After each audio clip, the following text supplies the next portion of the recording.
Sure. Go ahead. Yeah, well, we have to. Welcome to tonight's Late Night Happy Hour. Brian Kamenetzky, Andy Kamenetzky, and Greg Bergman.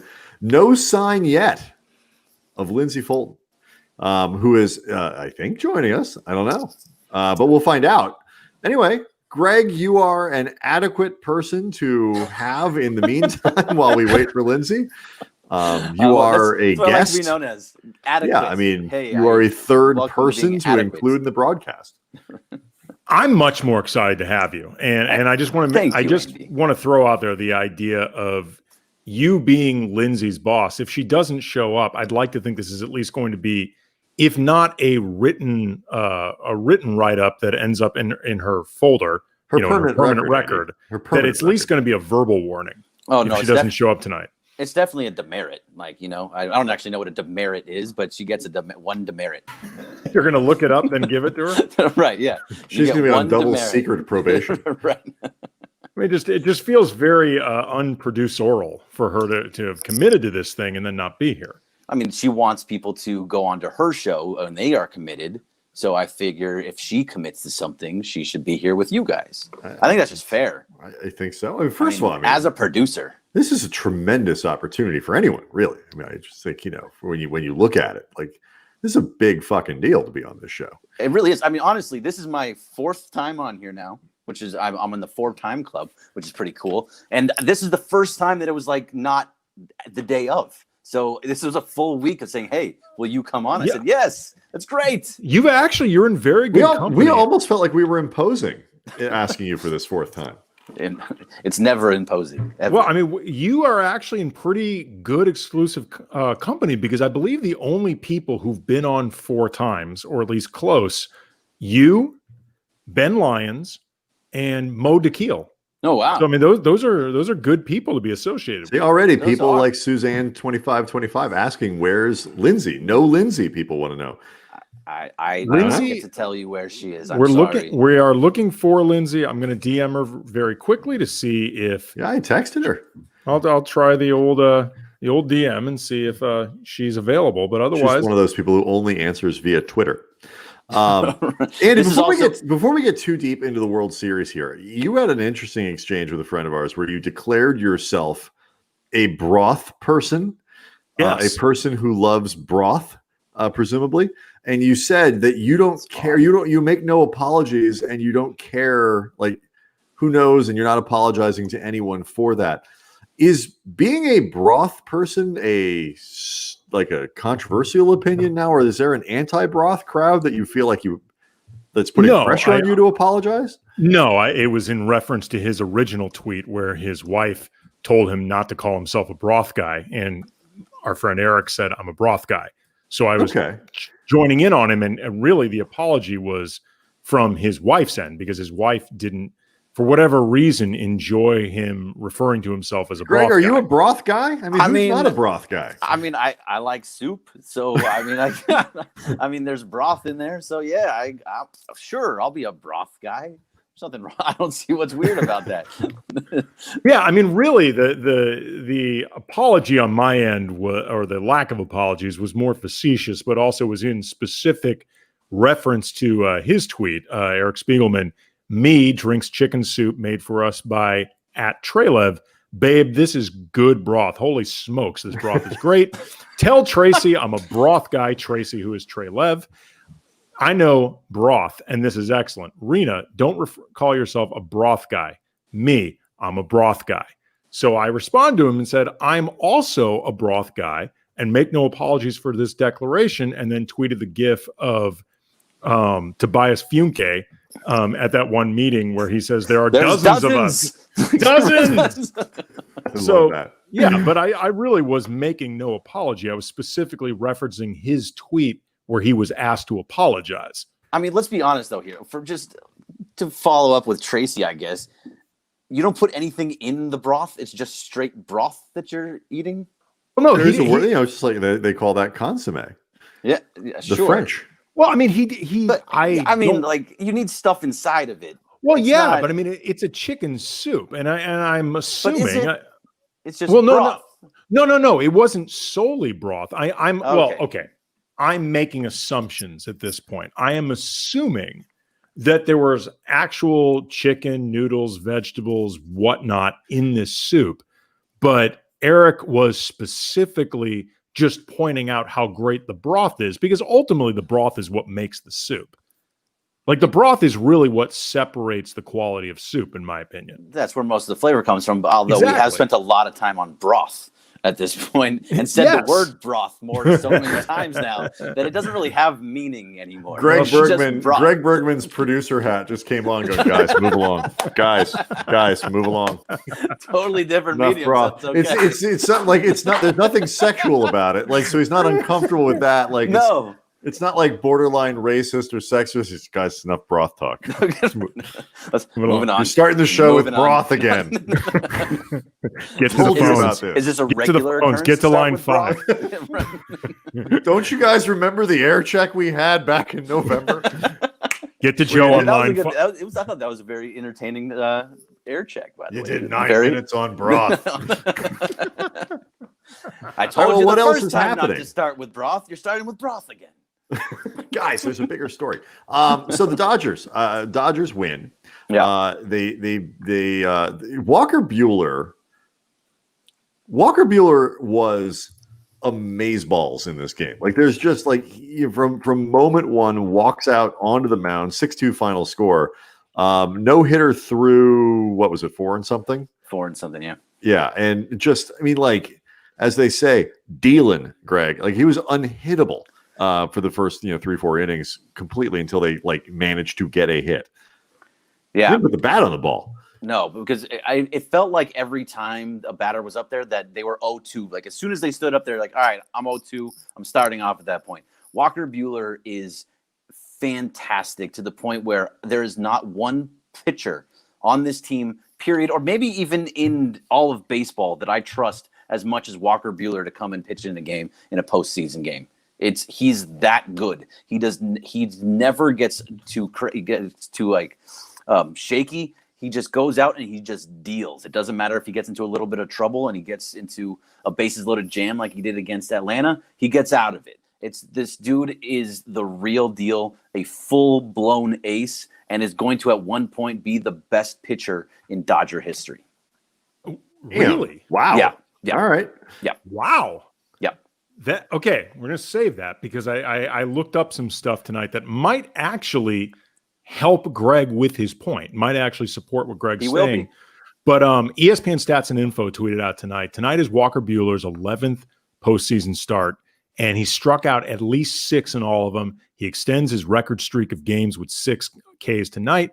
Walker Buehler is the 7th pitcher in MLB history to accumulate at least 80 strikeouts through his first 11 postseason appearances. So to Greg's point, he, by and large, I mean, other than his first season where he had a little bit of shakiness that you would expect from a guy in his first time around, I think his rookie season, he's been really, really good in the playoffs. Like, he's adapted quickly to this. Go back to the Atlanta thing, though, Greg, because that to me was like that was a moment where, like, it's obviously a game the Lakers, the Dodgers need to win. You're early trouble, bases loaded, whatever, and you see the numbers on the gun go from like 94, 95. It's like, okay, I'm in trouble now. Here's 100. 98, 99, 100. Like, go ahead and hit that. Like, that to me was like, oh shit, like Walker Buehler's got some stuff here that he can do to you when he needs to.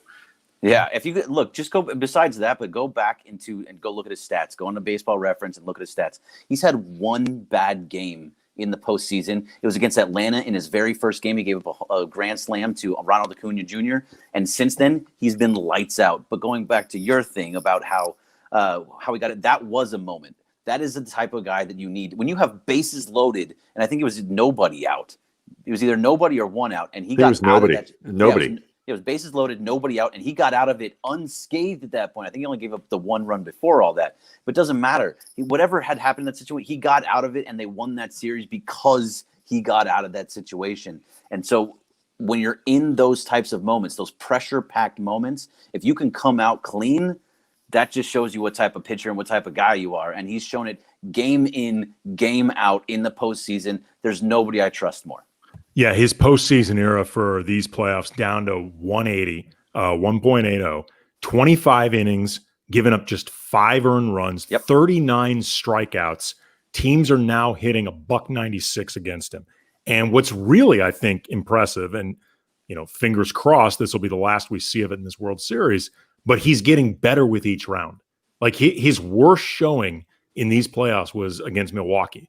And since then, he's been just dominating more and more. Like he's actually getting better as it's going along. And the kid in NYC points out, and I think this is a thing, that part of the reason he has been so good is aerodynamics, because there's no wasted fabric. I have never seen, even in the 80s, you go back to like the old footage of that, I've never seen a baseball player wear tighter pants than Walker Buehler. The question here is Walker Buehler's pants spray painted on.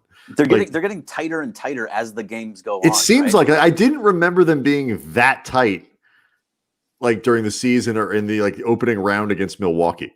So against Milwaukee, there was a member of Michael Duarte asked him the question, then they lost that game.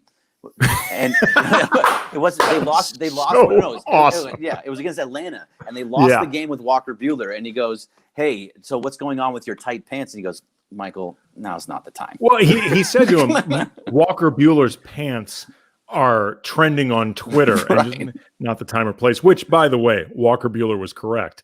Not the time or place. He was not happy at that point. Well, I mean, especially on a Zoom. Like that's something maybe you can get away with if you're asking the person face to face, like right there, and like they can see your eyes, like you've got a little rapport or something like that. Not on Zoom. I mean, what you do? I mean, like what you do in that type of situation, if you're a reporter and you want to do some type of story or blurb or whatever about Walker Buehler's pants and the tightness of them and the way it's trending on Twitter. If you can't, typically you would maybe do that in person during a presser, although I would highly not recommend that.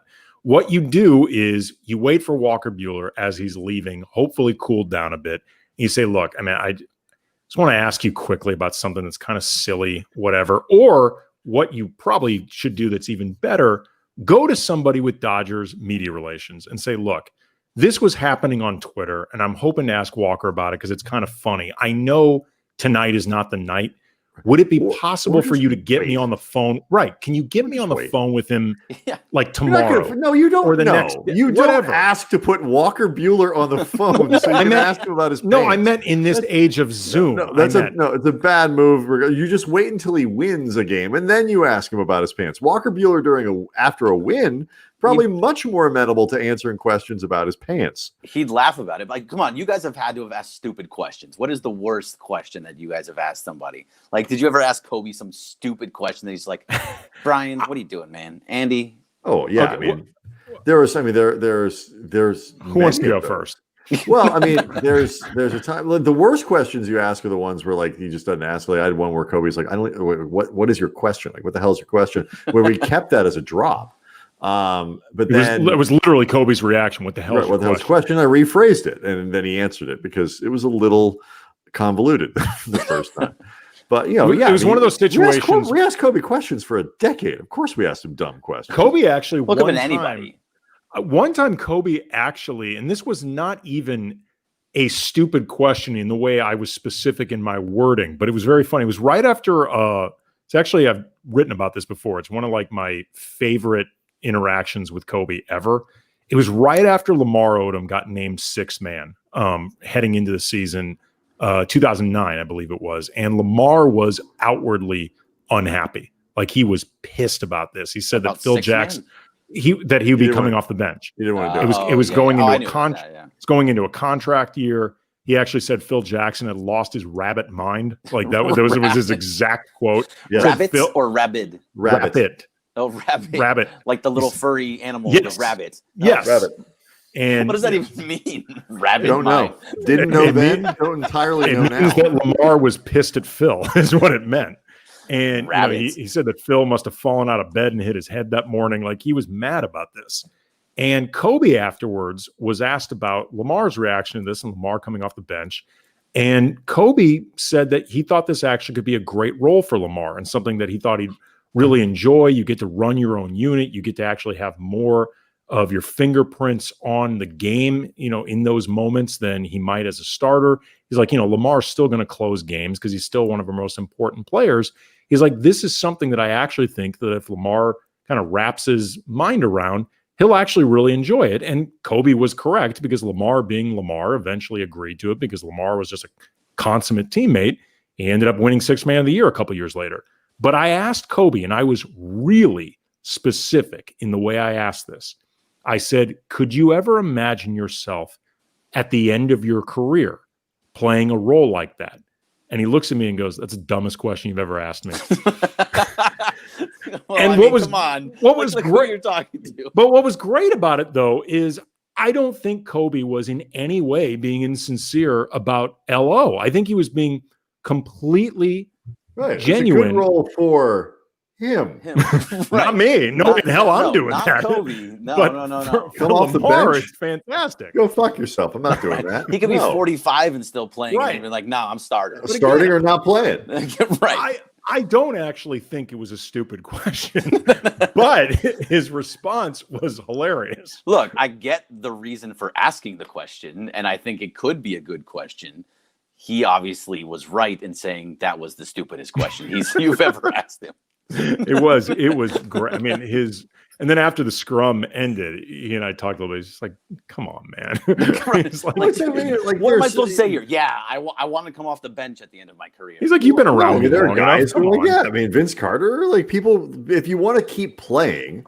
Robert Horry preferred it. Like in his prime, he was like, no, I'd much rather come off the bench. Yeah, like, Robert Horry, yes. Kobe Bryant. True. Right. True. It was very funny, though. I mean, he did not miss a beat with that reaction. It was great. Actually, right, let me. If you're looking for reasons to be very encouraged by where the Dodgers are and why the Dodgers are probably a better team here, I think overall, who has the second highest average? Who in tonight's starting lineup for the Rays? For the Rays, the second highest average, and I believe it's. I think the series is what they're counting. I mean, they reset after each one. God, it's got to be Manny Margot. Maybe has the highest. Margot's leading the team with a 400 average. So Margot has the highest. So then it must be after that. Is it G-Man Choi? Choi, nope, he's batting 143 so far. Yeah, I mean, I know he had a couple hits early, or not tonight. Kevin That Kiermaier, dude, by the way, G-Man Choi is like, for a husky fella, and I think like he is absolutely the kind of person that when in the husky section of the clothing shop, like that's who that kid was. Like, there's no question. There's no way either of you, I know I can do the splits like he did at the beginning. And that's my God, no. He has made more plays like that, jumping up, errant throws, tagging guys out. That dude is agile. Yeah, for a big fella. I had a high school teacher that was like like in the auto shop, and he was this really big hulking dude, but he would like 300-400 pounds, big guy, and he would race kids all the time, and he would beat them because he was just fast. Like he's like that type of guy, like the big fat dude that is just faster and more athletic than everybody else. It's unbelievable. So I love that guy, but he is only batting 143. He's not the correct answer to the question. It's Kevin Kiermaier has a home run, and that's about it. Kiermaier is. I'll give you a hint. Kiermaier is tied with two other people. Okay. Let's see. Austin Meadows got a. Oh no, you know who it is? It's probably Yancy Diaz. I didn't see him tonight in the line, but it's he Meadows. He wasn't in the. He wasn't. Yeah, it's in the Meadows, tonight. Austin Meadows, and Kiermaier, and I just moved the page, and Adames. So they're all batting 222. Yeah, like this is the difference in the Dodgers have a couple guys who haven't hit the ball well yet in the series. Bellinger hasn't done it, and Will Smith, but they got some dudes who are hitting, and nobody in that Tampa lineup is hitting. All right, let's go back to just real quick on Will Smith. He's not hitting. He's not getting. Balls aren't falling. He is hitting the ball hard. He is hitting the ball well. It's just a lot of times it's right at a guy. Like it's fine. It went at the third baseman, and he's also getting big hits. He's getting the RBI hits, and he did have a home run too. I have no issue with what's going on with Will Smith. I'm not upset with any of these people. I'm just saying that they don't have anybody in that lineup right now that you look at and you go, you got to pitch around, or No. what happens when we get to here. The Dodgers, even the top of that order right now is lights out. And so I'm just looking at this going, and it's not like the Tampa lineup is filled with just mashers anyway. Like, this is not considered the strength of the team. So I think if you are a Dodger person, you look at that and going, this feels good to me, with Urias going in Game 4 and then Kershaw back in Game 5. Yeah, I mean, well, look, if you look at yesterday, I know a lot of people got upset, like, oh, how are you playing a bullpen game in the World Series? What are you doing? But it all just kind of made sense. Like, you had Kershaw pitch lights out in Game 1 and beautifully pitched in that game. And then you were going up against their toughest pitcher. Blake Snell was their toughest pitcher, and he pitched really, really well for the first 4 innings until he gave up the home run to Chris Taylor. But besides, so you go with this bullpen game, you're up 1-0, and you know that coming up behind you is the best pitcher on your team in Walker Buehler, who showed why you had him in that 3 spot right there. And then the guy that's coming up tomorrow night, Julio Urias, has been just as good, if not better, than Walker Buehler right now. He's got like a .56 ERA in his entire time in this postseason, and he's doing it in all over the place. So knowing that you have Buehler, Urias, Kershaw, where they haven't even touched Kershaw yet, you're looking pretty good in this situation. And they also, too, I mean, we talked about this with Pedro Mora from The Athletic last night. They didn't really have a choice other than to go with the hodgepodge. I mean, you could maybe quibble with the order that Dave Roberts chose, or the idea of who he decided to start, who he decided to put out there after each guy or whatever. But ultimately, they didn't really. If you don't have a 4th starter that you trust, and clearly Dave Roberts doesn't at this point, like, this was really the move they had to make. Pedro pointed this out. It was actually a funny point that I hadn't thought about. Like, the Rays get all this credit for, being the team that came up with the idea, or started really running with the idea of having a reliever as your starter for like an inning and 2/3. The opener, The opener, yes. The opener, using the lingo. And this series, they're much less likely to end up doing something like that. And the Dodgers, that are celebrated for having all this depth, are the team that, had to do it in Game 2. And should this thing get stretched out, they're almost certainly likely to do it in Game 6. It's just kind of funny how that turned out. And you're probably going to go to the bullpen game in Game 6 if you have to. But I would assume Alex Wood probably gets that start. But tomorrow night for the Rays, same thing. Yeah, it is the same. It is the same thing. But I'm just saying they're not going to go with May. Distinction without a difference. Yeah, you're not going to go with May or Gonsolin there, because you really can't trust them. They're almost at the point of being unplayable. But tomorrow, the Rays are going with your opener in Ryan Yarbrough. He's the starter for it. They've already announced it. He is the starter tomorrow, and the most that you're going to get out of that guy is 3 innings. So, and if they do get 3 innings, then they're going to be looking pretty good. He throws like 47 miles an hour. He should be able to go for a while. Yeah, but the problem is that he is a reliever that's not stretched out to go longer than 3 innings. Do you feel my thinking is, you come out of this, I'm sure they were hoping to get a little more out of Glasnow than they did in Game 1. But like, you look at it and you go, okay, it's like Kershaw, our guy, Game 2 is the one that, if you're Tampa, that you absolutely have to win. And they did. Yep. And then you look at it and okay, we have to get 1 of 3 against Buehler, Urias, and Kershaw. That gets us to their second bullpen game in Game 6, which we can win, which gets us to a Game 7 where anything can happen. Like, I feel like, in their minds, like, that's sort of how Tampa has constructed this series to stretch it out, where like you kind of look at the legitimate games that you have, like the ones that you can win. You can win 1 of 3 against their 3 good pitchers, and then steal the bullpen games and do what you can in Game 7. Like, I think that's the blueprint for them. I disagree. I think they had to have looked at tonight as a serious winnable opportunity, because Charlie Morton has been in these playoffs as good as Walker Buehler. I mean, he has, but he is not as good as Walker. But he's been as good in these playoffs, and sometimes it just matters what the now is. I mean, look at Clayton Kershaw. Right. Clayton Kershaw is the best pitcher of not just his generation, but many generations. And in the playoffs, he has not been as trustworthy. In these playoffs, Charlie Morton has been nails. And if nothing else, I think Tampa expected that they could hang in a game longer than they did with Morton. For all intents and purposes, This game was done by the third inning. Yeah, it was over. It was pretty early. But Charlie Morton is a guy that has been really, really good, but because he's been really good because of the way that Kevin Cash uses him. There's a reason that Charlie Morton went out of Game 7 of the ALCS after 66 pitches, because of the way that he pitches. He doesn't have a ton of. I mean, he has a great curveball and he has a great off speed and he goes from different angles and all that good stuff. But first time through the lineup, he's lights out. He's very difficult to get a hit off of him. Second time through the lineup, he goes his batting average for the other team jumps up to about 285. Then in the third time through the lineup, it jumps up to 390. Like, it jumps up gigantically the third time through, and there's a reason that he didn't go that far. Right, he's Charlie Morton. He's a 36-year-old pitcher that really, he's a cheater. Like, let's just be honest here. Well, he was on the cheating Astros. We were going to ask. I'm happy that he got rid of that. We were going to ask. Was this? Do you guys know how much money Charlie Morton paid in his taxes last year? $750. But and I don't have this on good authority. I don't have it on good authority, but many people are saying it. He's got a secret Chinese bank account. That's right. Charlie Morton. Many people are saying it. But is he Abraham Lincoln? Charlie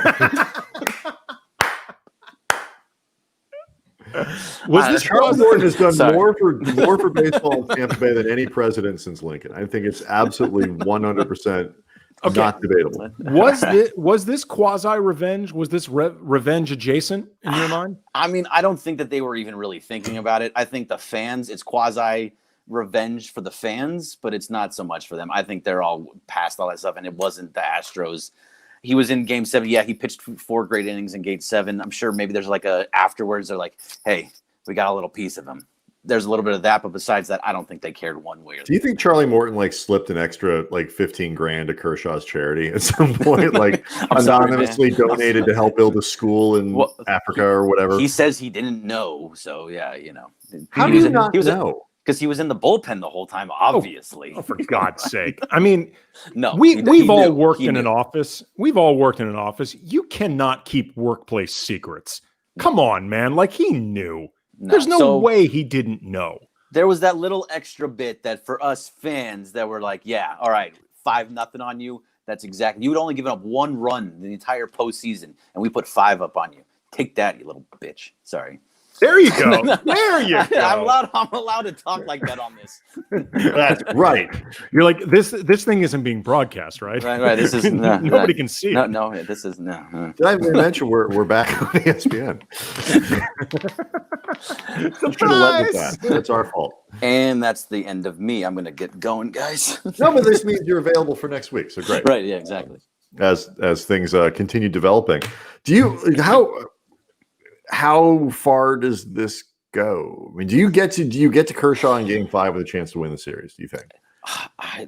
The more that I look at the team, the more that I think yes. I didn't think so.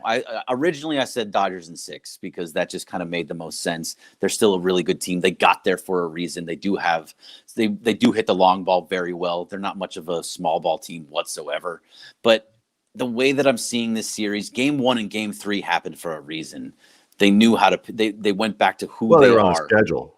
Yeah, well, yes. I mean, so that was. But no, they're patient at the plate. They're waiting for their pitches. They're not getting beat outside of the strike zone, and I think that's a huge part of their game. And if you're going to force them to actually throw pitches over the strike zone, they're going to kill you, or they're going to take these walks and they're going to get guys on base. And look what Mookie Betts does when he gets on base. He just is pushing everything up. So I gotta say, I think that it's going to change now to 5, and now you're going to have Clayton Kershaw on the mound to win the World Series.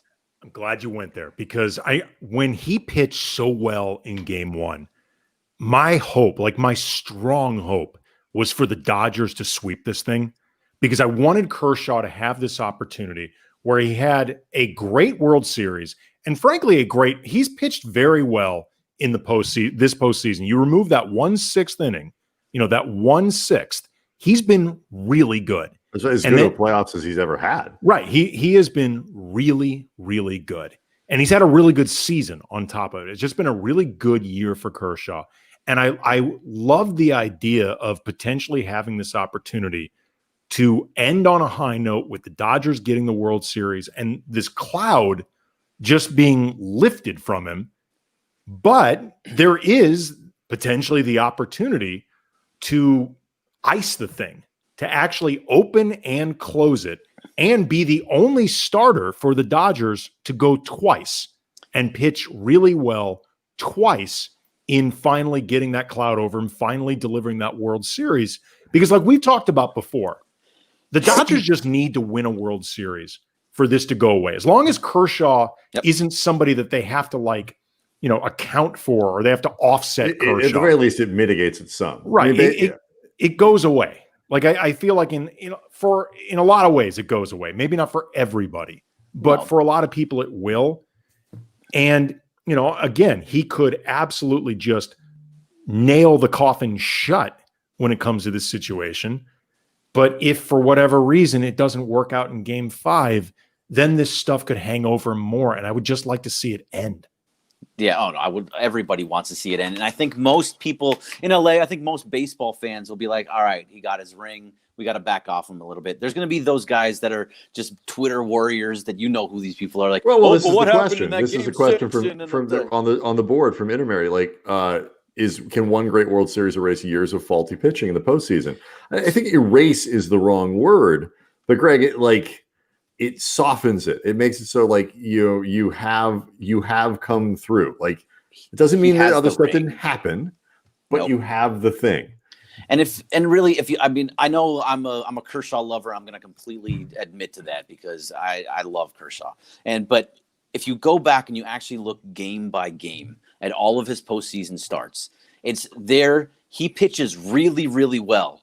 And then in like the 6th or 7th inning is when it starts falling off. Mm-hmm. He has a bad one here and there. 2017 shouldn't take that whole thing out, Game 5 out, because they were cheating and it was just flat out cheating that caused all that stuff to happen.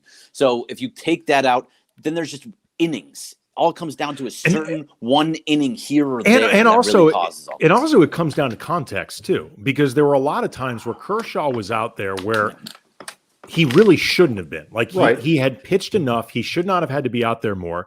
But for understandable reasons, either Don Mattingly or Dave Roberts, because it happened with both of them, trusted Kershaw gassed more than he trusted anybody other than maybe a setup guy in Jansen. And I get it. It's like also important to acknowledge he's not been he's arguably the best pitcher of any generation, but over a 8-year stretch. And it's okay to acknowledge he hasn't been as good as he hasn't been regular season. But what I think makes it interesting are all the things that Andy's talking about in terms of one extra batter here. And to some degree, I think Andy, wanting him to be your hope for having him just not even have to pitch Game 5 is the equivalent of making it so Dave Roberts can't leave him in one batter too long. Well, I mean, the irony of Dave Roberts having the bullpen game for Game 2 is, what does everybody criticize Dave Roberts for more than anything?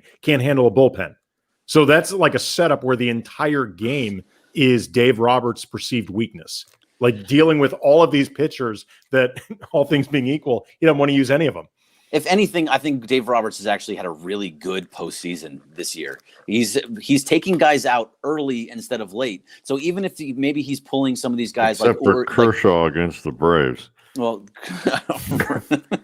no, Kershaw has been fine in this. You cannot let Kershaw pitch to Ozuna. You just can't. He could. No, but he needed somebody warming up, if nothing else. He needed somebody. That's the only. We don't need to relitigate one batter. You're talking about right. We don't need to relitigate the other series. But Andy's right. They needed to have somebody warming up. I'm not here to talk about the past. No, but for the most part, he has been pulling everybody earlier rather than later. And it happened tonight with Walker Buehler. He was at 85 pitches, 82 pitches, something like that. He could have gone into the 7th inning. He could have kept pitching, but they pulled him out so you can go to Blake Trinan, who the Rays haven't seen yet. Then they went to Brusdar Graterol that the Rays haven't seen yet, and then Kenley Jansen, who they hadn't seen yet. So all of those guys who hadn't pitched in the World Series yet, all got their chance, and they pulled Walker Buehler one inning earlier than he could have gone the seventh. But what happens? What happens if all of a sudden you go into the seventh inning and he's giving up doubles and triples and he's giving up a home run? Not to, right? Of course. All of a sudden things start changing. You're not looking at Walker Buehler as the guy's like, God, I can't hit this dude. Now you're thinking like, oh, we got him. We figured him out. Which matters if there's presumably he'll throw game 7. Like that matters. Yep. Like it's, and I'm going to get this wrong, but I feel like was it the Padres series or the Braves series where it was the Braves series where they go game 1 or game 2 and they finally score some runs. They couldn't score in game 1. They get game 2. It looks like it can blow away and they start scoring runs. Yeah. That was Braves. And like mentally, you feel I honestly think that was if they lose that game, 7-1 or whatever it is, as opposed to 8-6 with a tying run at the plate or however it finished. Right. I'm not sure they win that series. I feel like because they went into game 3 like, okay, we didn't win, but we can win 3 or 4. That's not 4 or 5. That's not the problem. In game 3, right? And that's the one where they scored all the runs in the first inning, the 11 in the first inning. Yeah, and so. The psychology of going to the plate against somebody like Buehler, thinking that you can hit him versus knowing in the back of your mind that you're kind of screwed. I mean, anybody who's ever played baseball knows that feeling that you are just not good enough to hit this pitcher if this pitcher is pitching well. Versus like, yeah, okay, I can do this. It makes a massive difference. And I think letting Walker Buehler leave this game with his sense of invisibility. That's invincibility. The ball was invisible to the Rays, so you're not too far off. Thank you. Like that's smart. That matters. Oh, it makes a huge difference. Now, like, there's not one guy on this Rays team that's thinking to himself, I can really hit Walker Buehler right now. Even though somebody might have gotten a hit, Manny Margot might have gotten a double off him, and then somebody else got a double off him who I forgot was that brought into. I think it was the third baseman. Or maybe it was Adames. Yeah, but like those were bad pitches from Buehler. He left a couple over the plate, but for the most part, he was hitting the corners. He was changing up speeds. He was fantastic, and nobody. I just don't trust the team. Nobody thinks on that team can hit either him or Kershaw right now. They don't think they can hit Kershaw. I know. I say disagree. I don't think anybody thinks they can't hit Kershaw. I don't know. No, I don't mean that as a criticism. There are. There's been enough when he's looking like this. When he's looking like this. It's a different type of year. He's not going through an entire 162 game season where he's been pitching throughout the entire time. He had a shortened season and he took a couple of days off. He's going on extra rest. I don't mean it to say that people don't. I don't mean it to say people don't have enormous respect for Kershaw or believe that he's capable of. I just think there used to be a sense around him of like, can't do it. If he's on, sure, I'm done. I don't think anybody looks at him that way anymore. In the same way that is you reached a point with the Lakers or when they were really good. Remember, there was a period where Tiger on Sunday, correct. If Tiger was either in the lead or only down, that's one the best stroke, example. Yes, you knew you were done. Like you had no confidence, and the psychological advantage that Tiger had over the entire field. On Sundays, Red Polo Tiger, as John Granados points out, like you knew it was over, and especially if he was up a few strokes, it was definitely over. And then there was the period after that where every now and then Tiger would be on, and if he was on and feeling it, you might get a little nervous, but you didn't enter the match or you didn't enter a Sunday afraid of him. And Kershaw has shown enough vulnerability that I agree with Brian that everybody's going to have respect for him. But you're not going to be automatically scared of Kershaw the way you would have been.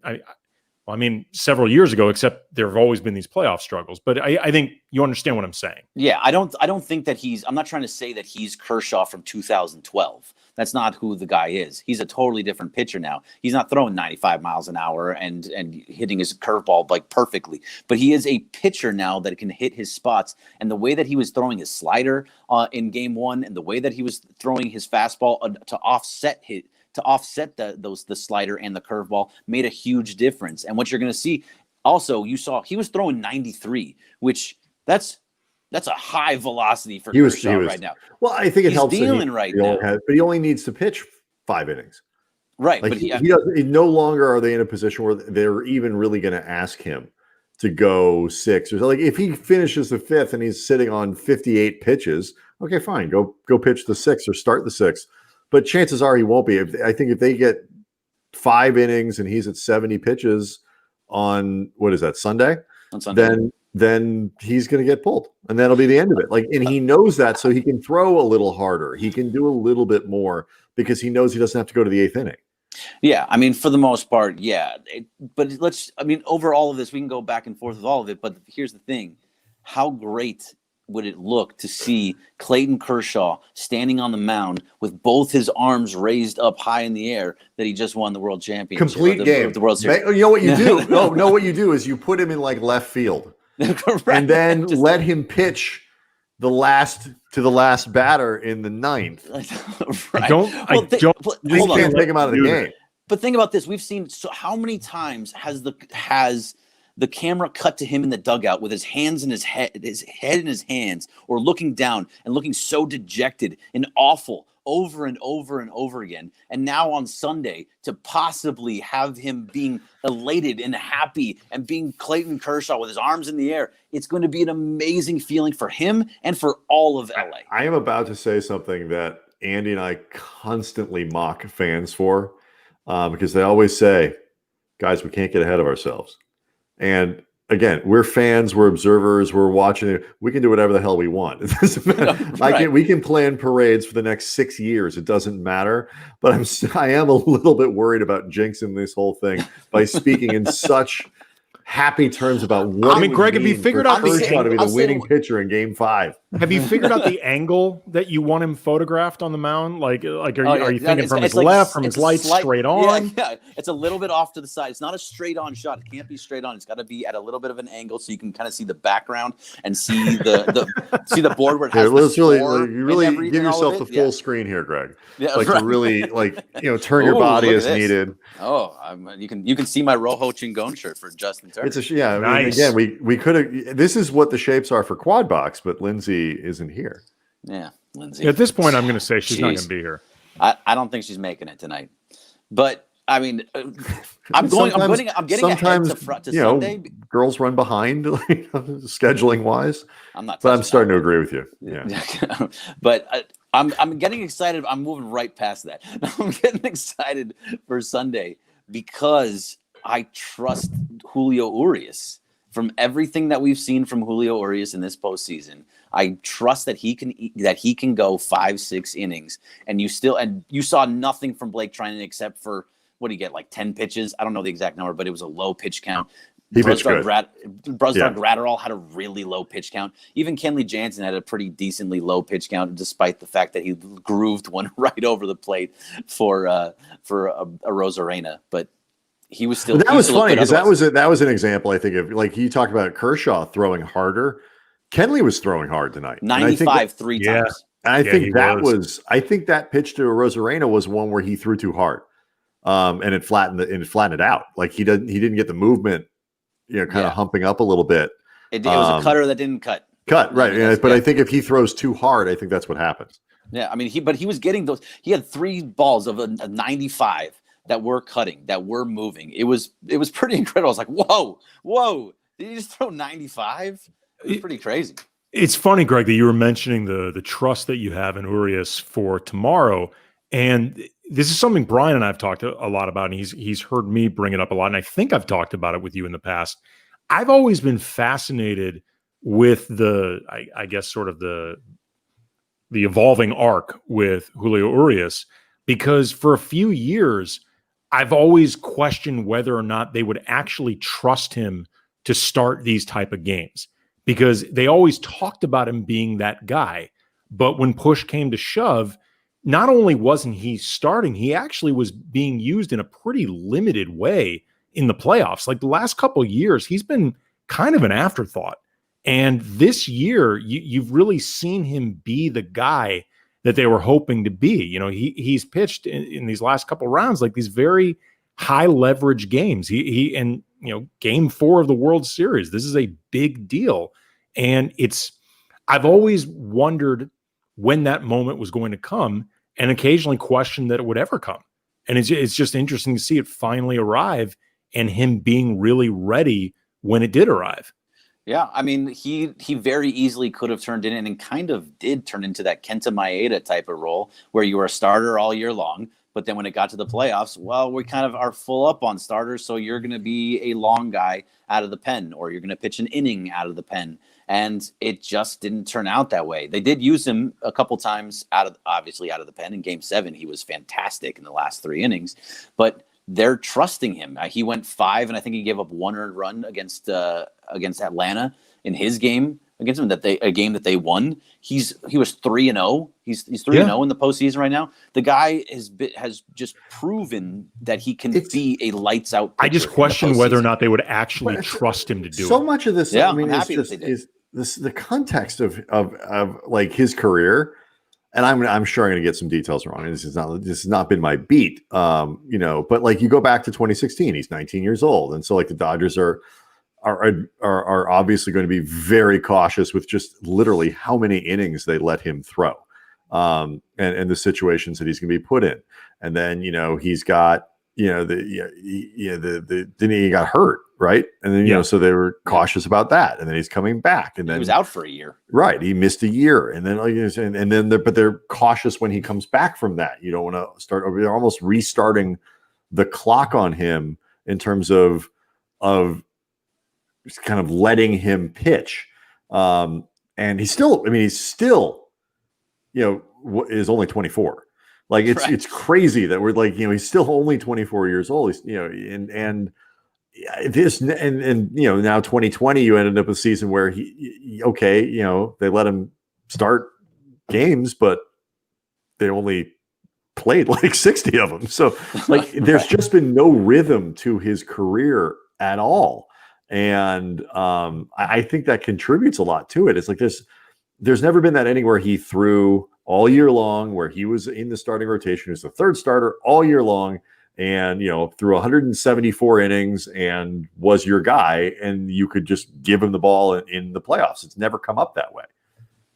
No, it really hasn't ever come that way. But now it seems like we're there. And really, if you look at just the trajectory of where this is going to go after this year, you're going to have now 2 guys in Julio Urias and Walker Buehler that are now going to be staples in the postseason going forward. And that these 2 are lights out. So despite, yes, I understand that he hasn't really had a chance to be that guy, but he's proven that he can be now. And that's the stuff is so good. The stuff is so good. So good. And now if he comes out tomorrow and he pitches lights out like he has been, and he goes like 5-6 innings and they win that game, you got to be careful about this team moving forward, like over the next couple of postseasons, because if you have 2 starters that are amazing in the postseason, you're going to win a lot of series, period.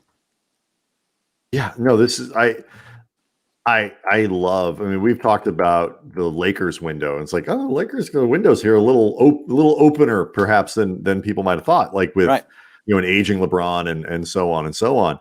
But like, that thing that the Dodgers have here, like the transition out of sort of a JT-led, Kershaw-led group into Buehler and Dustin May and Urias and Corey Seager, Will and you've got, who's, great, really good-looking young player, and Bellinger and Mookie for the next, like, in theory, Gavin Lux at some point is going to be a part of all this. Like, we've barely talked about Mookie Betts. Yep. And how awesome he is. Like, Mookie Betts is one of those guys. He is the anti-Mike Trout. And I don't mean that in a way like, but like, Trout he's an amazing player. He's, I guess, still probably the best player in baseball. I don't know. People aren't. I don't really want to have the argument, but like, he doesn't engage you in baseball the way that Betts does. Look at all the things that Betts is doing. He's stealing bases. He's hitting home runs, and he's making incredible defensive plays. He's like the peeking best behind little dudes on the in the thing. Mookie Betts has the best smile of an LA athlete since Magic. He's so engaging. Like, he's somebody. Mookie. Like, he's somebody that as a fan you will love rooting for. Like, you'll just love it. So, and to go along with that, and I think you guys will like this comparison, I've started to compare Mookie Betts to Steph Curry because he is a dude that is. You can be Mookie Betts. You can go out and pretend to be. Like Steph Curry. Let's be clear. You can't. Well, there's no way in hell you can. Have you seen that 5'9", video that MLB is circulating of just Mookie Betts being good at sports? There's the video of Mookie Betts dunking. I want to make it very clear to everybody watching. There is no prayer on earth that you can be Mookie Betts. I just want to make sure everybody understands it. There's no prayer on earth that you can be Steph Curry either. But right, you but can go Steph out is and at you least can small. learn those moves. Right? He's you don't small. What are you talking about? Mookie Betts is 5'9", 185. But you don't have to be big to play baseball, though. I mean, you really don't. You don't have to be. Well, big. look at the star. Mike Trout, who's the best player in baseball, is like 6'2", 235 and runs like a 4'2", 40. Like the dude is just ridiculous in every aspect. But do you really have to be that guy, though? He's a hulking monster. Like, but do you really have to be that guy to succeed in baseball? I'm a monster. Don't look at me. I'm hideous. He's a huge dude. I'm a human he's being. More LeBron than he is like Steph. Like that, my comparison more so. Oh my! I just picture Mike Trout at home now, and it's the most sad thing ever. You're a monster. Don't look at my eyes. I can't face any of you. But I mean, like, but you can be him. Like you can go out and pretend to be Mookie Has Betts. Ireland figured out how to say Mookie yet? Mucky? Or does he still call him Mucky? No, he's saying Mookie now, but he was for a very long time saying Mucky Betts. Mucky Betts. I mean, we should have just kept him saying that and never told him that he was saying it wrong because that's way funnier. I mean, it's not like John's a professional broadcaster or anything like that. I mean, Doe White. So yes, he does turn that into a 2-syllable thing. It's a very strong Dwight. Yeah. Which so before we get to the game, but like Mookie Betts, this thing, you wonder, guys saying, I'm sure maybe there'll come a time where you wish, the end of that contract, maybe they're paying him a little more than whatever, but it's the worth next every penny. few years of that are going to be awesome. He's underpaid right now. That dude is straight up underpaid. Like baseball needs Mookie Betts to be in LA doing this stuff. For whatever reason, it didn't work. Yes, he is the kind of person who can help make baseball not a regional sport. Well, I'm not sure it'll work, but that's what you need. But that's what I was trying to get at of like why he's more like Steph Curry because everybody, you don't have to be a Golden State fan to try and go out and have handles like Steph Curry or shoot ridiculously deep 3-pointers like him. And all of baseball, every kid can go out and be like, all right, I'm going to be Mookie today, and I'm going to bat leadoff, and I'm just going to work on my speed, and I'm, and learn to hit the right way and get singles because he doesn't need to get home runs. He's probably as of right now, he's probably the MVP of the World Series, and he has 1 home run.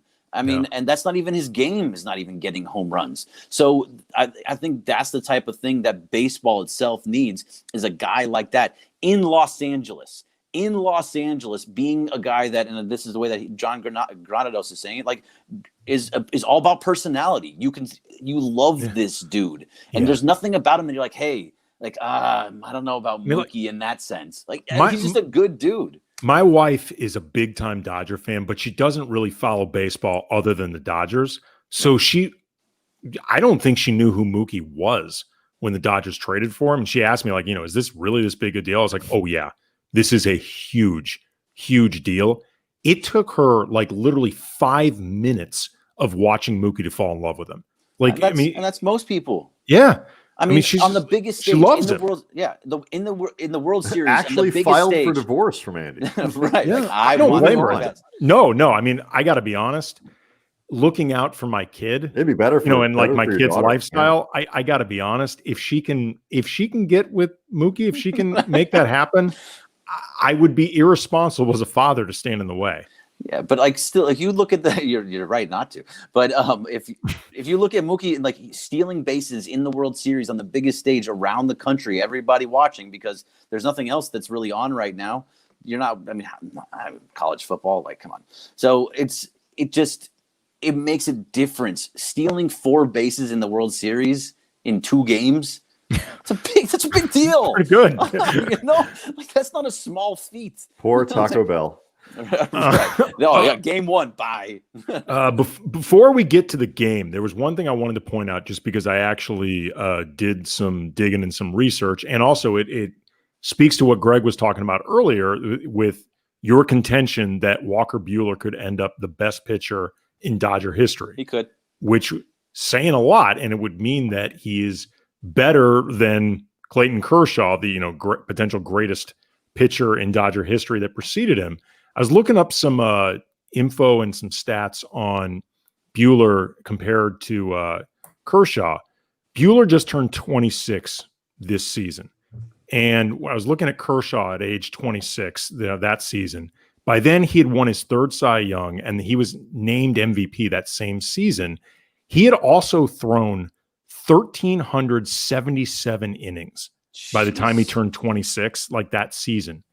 Walker Buehler at 26, 365 and a half innings. Yeah. Like his first season up, he only threw 9 or so innings. And then this year was shortened and he wasn't available in the beginning. And what's amazing about that is, like, beyond just recognizing that you may just be scratching the surface of what his career will be, and like when he truly understands every facet of the game, he has so much more arm left compared to Kershaw at the same age. And it's not like Kershaw didn't have great seasons after he turned 26, but it's just amazing to think about Buehler entering his prime years so much more comparatively fresh.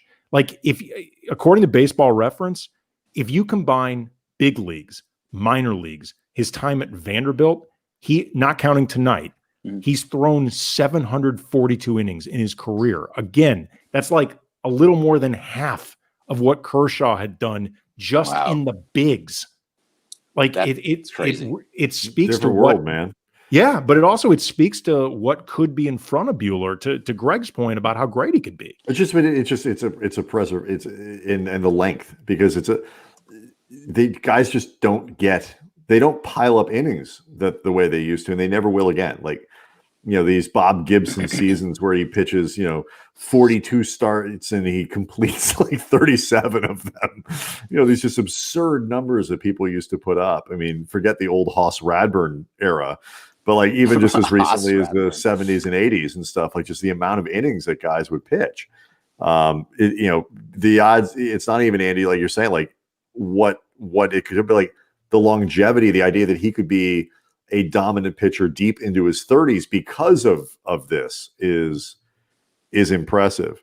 Is that Jesse? Isn't he in Vegas? What are you doing, Jesse? No, it's Jorge. What's up? Yeah. I got more right here. Like, wow, it's a lot of hats. Yeah, I don't want to say it, Greg, but that's where. Look at that.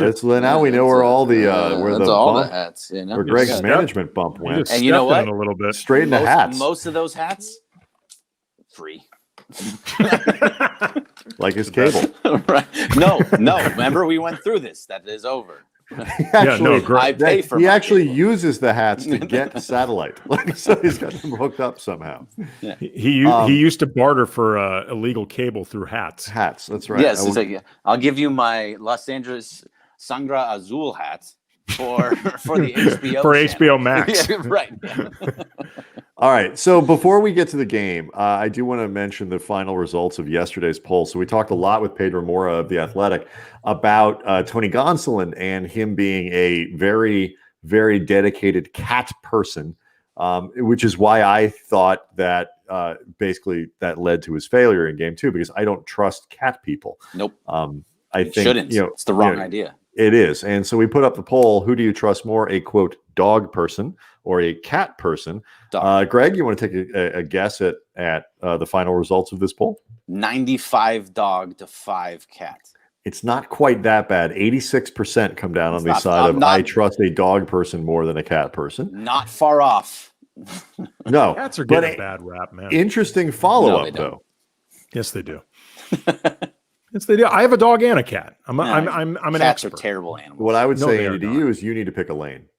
Yeah, right. Exactly. So the follow-up question that Andy asked: would you trust a dog or a cat more to pitch a must-win game in a World Series?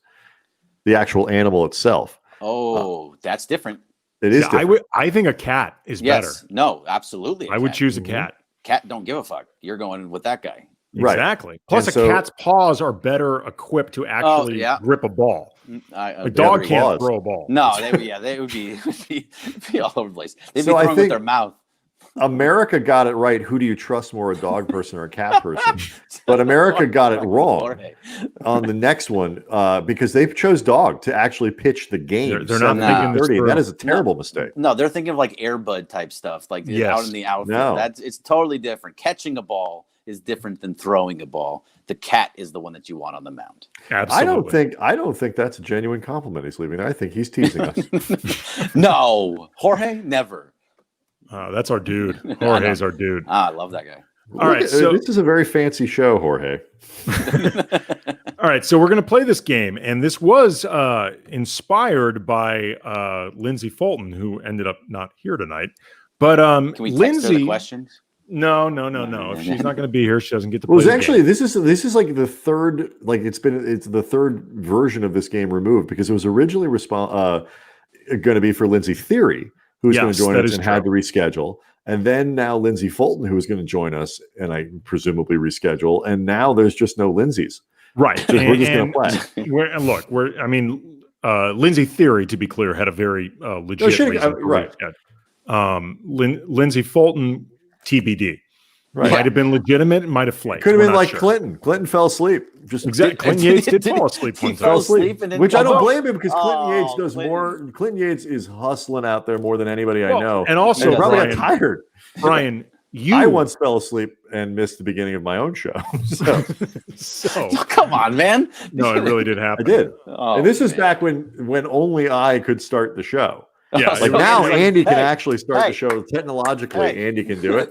Yeah, that was a tough beginning. But anyway, people know, the name Lindsey can be spelled S-A-Y or S-E-Y, and it can often be very confusing because there's no way of knowing how somebody spells the name, and you're always with somebody named Lindsey in the position of misspelling their name. Mm-hmm. So the game that I have is trivia about famous Lindseys. They can either be first name Lindsey, last name Lindsey. True. I'm so screwed on this. No, but you'll answer the question. If you get the question right, do you think I majored in Lindsey in college? I mean, you know more weird knowledge. No. Trust me. Don't sell yourself short. Now, if you get the answer right, if you get the answer right, you have the opportunity for a bonus point. And the bonus point is you will spell Lindsey for this person. Does this person spell it L-I-N-D-S-E-Y or L-I-N-D-S-A-Y? There will be no weird spellings like L-Y-N-Z. Like Lindsey Adams Hawkins, the skateboarder. Right. All of these are either L-I-N-D-S-A-Y or L-I-N-D-S-E-Y. There are no trick questions. Wait, he says he knows nothing about Lindsey's and he says some random skateboarder. We used to cover the X Games. We used to cover the X Games. It's a person. A good friend of mine dated for years a Lindsey and then married a Lindsay. So that's weird. He's clearly a fetishist. Yes. Nobody. Yeah, we know. In high school, I dated two Helens back to back. Does that count? Really? Yeah. How does that happen? It's hard enough to find one Helen. Not very many of them, right? They were both Russian. I mean, were you dating? Were you dating Yelena. Were you dating two like 45-year-olds in high school? Like, no, were there no Gertrudes available for you? That's a great name. All right, so we begin. Former point guard Lindsey Hunter won a ring with the Lakers in 2002, then another with the Pistons in 2004, both times as a reserve guard. True. Which team did he average more points with during the respective title runs? Both close and not very prolific in either case. Brian goes first. What's the Lakers or Pistons? Yes. Which did he average more points with during the respective title runs? I will say the answer is very low for both. Yes, it is. I will say Lakers. I thought he was better on the Pistons, not by much. But that doesn't necessarily mean. Yeah, that doesn't. Yeah, and I think I'm trying to play the player, not the game. I'm gonna say the Pistons though. Greg is correct. It is the Pistons. He averaged 2.4 points per game with the Pistons versus 2.0 as a Laker. Bonus point opportunity, Greg. Spell Lindsey. I'm pretty sure he's an SEY. That is correct. Yeah. Greg up 2-0 out of the chute. Where did Broncos running back Philip Lindsay play his college ball? True. Arkansas, Washington, Colorado, Utah. Greg goes first. Wait, say him again. It was Arkansas, Washington, Colorado, or Utah? pretty sure he was in the Pac-12. I'm going to say, God, it was either Utah or Colorado. I'll say Colorado. Brian. Utah. Oh, it is Colorado. Oh. Greg up 3-0. Bonus point. All right, Philip Spell Lindsey. Lindsay. All right, now I'm gonna like picture the back of his jersey. I think he's an SEY also. No, he's an SAY. But you're still up 3-0. South Carolina Senator and very, very Southern man, Lindsey Graham's middle name is LaRouche, Olin, Delford, or Truitt. LaRouche, Olin, Delford, or Truitt. Brian goes first. They used to call him Nuke in high school. These are all, by the way, real names. What are my choices? LaRouche, Olin, Delford, or Truitt. I looked them all up and found that, including the real name, but I looked them all up. I went to a Southern names website. Delford is your guess? Yes, Delford, Delphin, whatever. One of those. I'm gonna say it's Olin. Oh my God, Greg, you are correct. Go! Greg up 4-0. Bonus point, spell Lindsay. Jeez. He's an SAY. No, he's No, an he's an AY. EY. He's an SEY. I wanted to say EY, and I said EY. Well, you're still up 4-0, Greg. You're crushing this so far. Yeah. Which of these cop TV shows was skier Lindsey Vonn a guest actor on? Law and Order, Law and Order SVU, CSI, or Brooklyn Nine-Nine? Greg goes first. I've seen all of Brooklyn Nine-Nine and none of the other ones. You've never seen Law and Order? No. How's that possible? How is that possible? Never saw CSI either. I don't watch What the anything. hell is wrong with you? I've never watched How do one you episode. not? How do you? Not How do you one. avoid Not Law and one. Order? Not one single episode have I seen of either one of those shows. Okay, we're going to be Big putting fuck out you to Dick Wolf right there. yeah, I'm going to be putting out a Twitter poll later. How shocking is that Greg has never seen an episode of Law and Order or Law and Order? Okay. It never was my thing. She just seems to fit on Brooklyn Nine-Nine. Brian. She's too young for regular Law and Order. So I will say CSI. No, she was on Law and Order. Remember, that show was on like 25 years. Right, but the regular Law and Order stopped a while ago, didn't Not it? long ago. Not that long ago. She was on Law and Order. Neither one of you get the bonus point potential, but it's SEY. Tennis player Lindsey Davenport has won. I was going to get that wrong, by the way. Go ahead. Well, Lindsey Davenport has won 3 of 4 majors during her career. Which one did she not win? The Australian, the French Open, the U.S. Open, or Wimbledon? Brian goes first. Which didn't she win? Australian. She didn't. I'm going to say she never won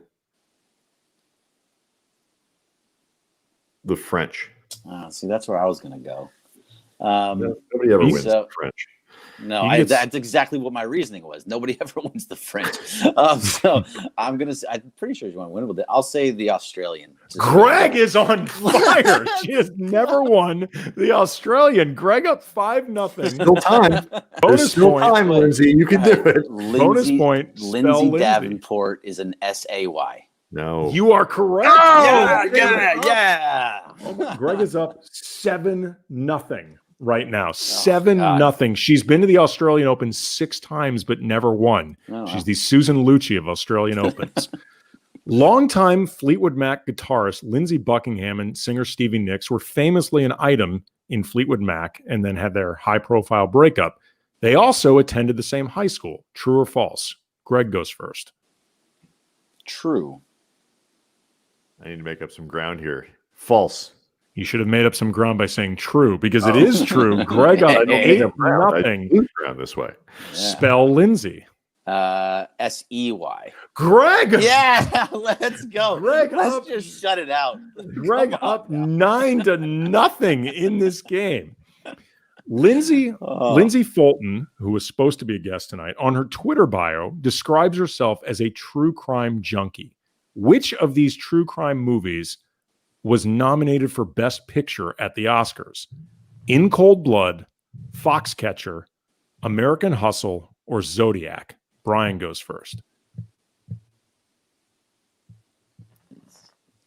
In Cold Blood. This is not my Fox. Was it Foxtrot? What was it? Foxcatcher. Foxcatcher. Very different. Foxcatcher is what I'll go with. I have no clue. I don't know. It's American Hustle. American Hustle was the only one of those that was nominated for Best Picture. Lindsey, by the way, who didn't show up tonight, she's an SEY. So Greg, you are up 9-0 with a chance to get a bonus point. But as luck would have it, this last one is worth 11 total points.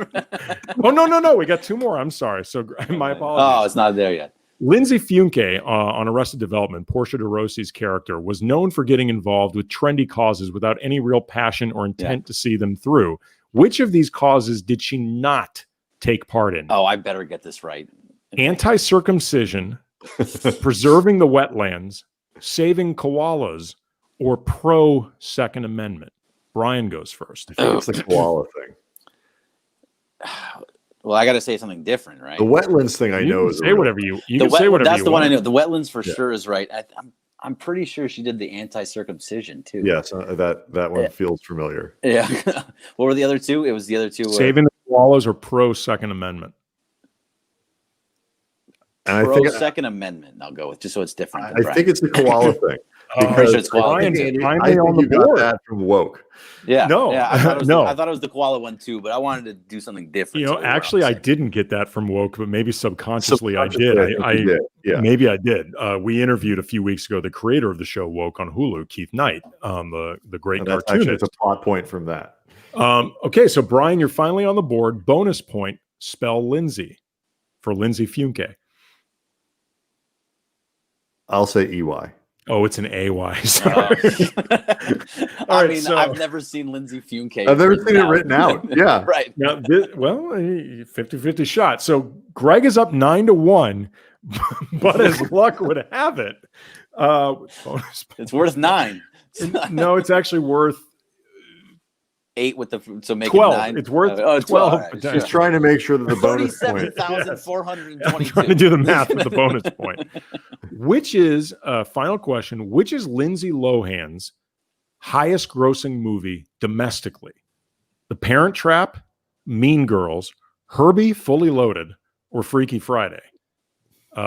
Brian goes first. I think technically Greg goes. Yeah, okay, Greg goes first. I'm in the lead, so I'll go first. Right. Okay.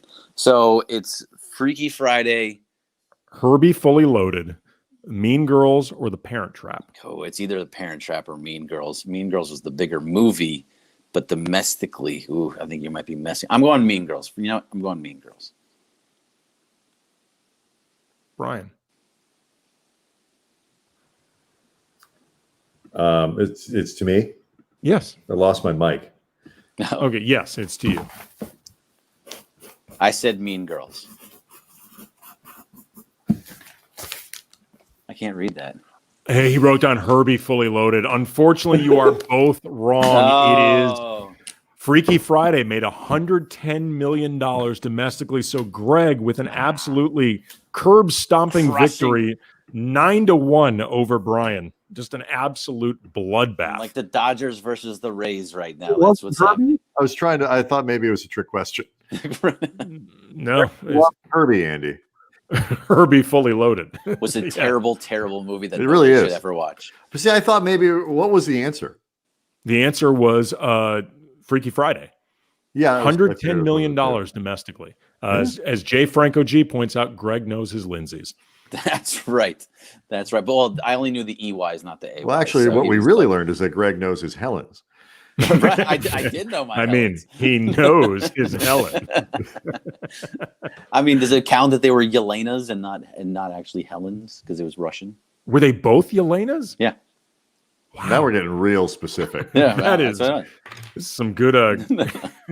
It's Greg had a mama Greg mentality. clearly That's had a right. phase. That's right. He went- I did. It was 2 out of 3. So yeah. There you go. All right, dude. All This right, is thanks, fun man. as always, man. You are becoming one of our absolute favorite guests, Oh, thanks, man. This is a lot of fun for me. I appreciate it. and you're Otherwise, gonna have just to. a guy with a bunch of hats. I like my hats. What's wrong with it? I just got my hair cut though, so I didn't wear a hat today. And Otherwise, I I would've mean, worn one. if you can figure out what happened to Lindsay, I hope she's all right. I hope everything's okay. I hope so too. I texted her too. I think I we all suspect texted she's her. fine. She just fell asleep. She had Well, the old OBO, as they say. Well, what are you gonna do? She pulled a Yates. She did pull a Yates. All right. So coming up Monday, JP Hornstra covers the Dodgers for Southern Cal News Group, correct? Yeah, I mean, it's like 73 different publications. Right. all But wrapped he's into going to be one. on with us, hopefully talking about the Dodgers having won the World Series and the implications and what it all means. If not, he'll be talking about what's coming up on Exactly. Game 6. Exactly. So either way, he's a great baseball writer, has covered the Dodgers for years, knows them as well as anybody. And then on Tuesday, Roger Lodge will be joining us. Very cool. Talk maybe Game 7, but I don't want to make a big deal out of this. Roger told me he had Rays in 6. Angels guy. he is an Angels guy. But Come on. either way, it's good. We got some good baseball talk coming up early in the week, and then we'll figure out the rest as we go. Greg, thank you as always, man. We appreciate it. This was fun. And everybody have a good weekend. We will see you all on Monday. Dank u, Nederland.